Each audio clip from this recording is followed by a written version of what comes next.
حضور نے فرمایا ہے النکاح من سنتی، میری سنت ہے۔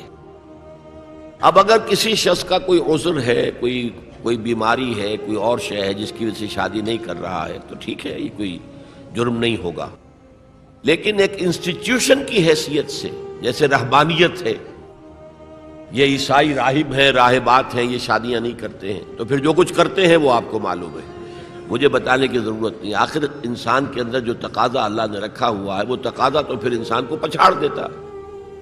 وہ چیز جو ہے رہبانیت ہمارے ہاں حرام کی گئی ہے، اور اس میں ہم بھی بسا اوقات غلطی کرتے ہیں کہ فلاں صاحب تو صاحب بڑے اللہ والے تھے، انہوں نے ساری عمر شادی نہیں کی، اللہ سے لو لگائے رکھی۔ یہ کبھی نہ کہیے، اس میں حضور کی توہین ہو جائے گی کہ گویا کہ شادی کرنا جو ہے اللہ کے ساتھ لو لگانے کے منافی ہے، تو حضور نے تو 11 شادیاں کی۔